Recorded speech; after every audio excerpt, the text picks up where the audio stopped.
cars that seduce the eyes, the smell of burning rubber, the pulsing sounds of some great music, and the wind in your hair. Okay, best 204.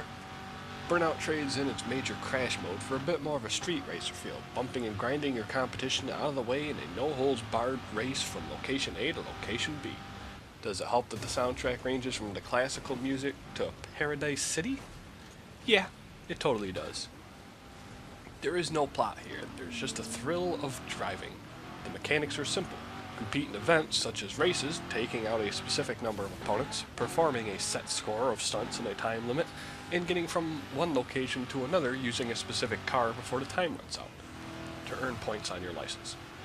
After you hit a certain number of points on your license, your rank upgrades and you get access to new cars, as well as reset all the events you already did outside of the car challenges so that you can do them again for more points. Rinse, repeat, and enjoy the high-octane street racing thrills.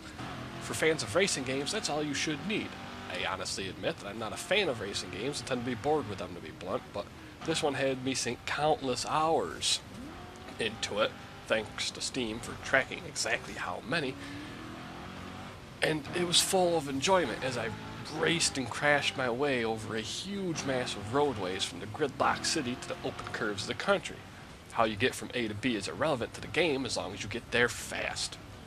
There's a stunning array of cars available, about 100 as a matter of fact, although some of those are just slightly tuned up versions of existing cars that you unlock via the car challenges, and there's also some DLC cars involved, as well as about 250 miles of digital roads to zip around in.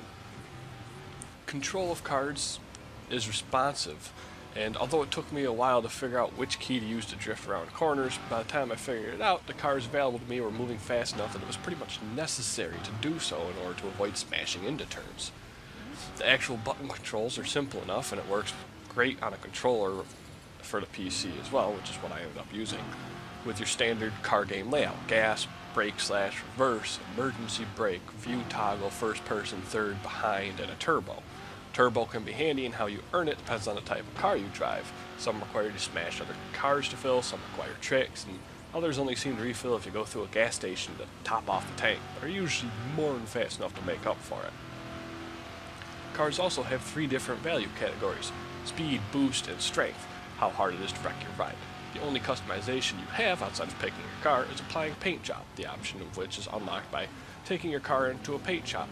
And this could be one of the bigger complaints for die-hard car fans, I'm sure, although I didn't mind too much because it keeps the overall game feeling pretty simple, letting you get straight into the thrill of speeding around.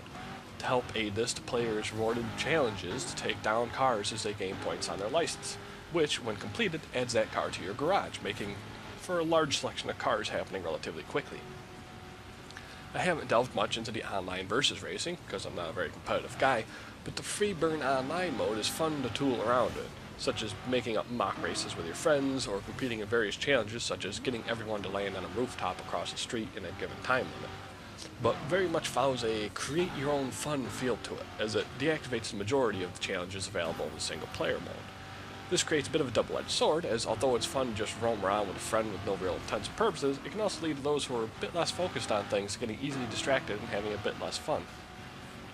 If ever I had a complaint about this game, however, it's in just how free the sandbox is. When racing from one location to the next, you are free to take any road you want, which a simple mark on the compass to indicate which direction the destination is. This is great in theory, but it also means that you don't know which roads you want to take unless you plot it out on the pause map beforehand, which easily can be messed up when you rip around a turn at high speed and miss the road you wanted to take. What I would have loved to see here is a waypoint system of some sort, where you could set a series of waypoints to help guide you towards a turn down this road, without needing to constantly pause the action to recheck the world map and make sure you're keeping your time competitive. To really sum it up, this is the most fun I've had with a racing game since the original Need for Speed Hot Pursuit. I don't tend to play racing games, although the slight increase in focus towards crashing other cars helps me desire to play this one. I tend to focus almost exclusively on those challenges over the others. And the inclusion of off-kilter challenges in free burn mode helps it keep feeling refreshing, such as the jousting over ramps, which was particularly entertaining, if not incredibly hard to pull off.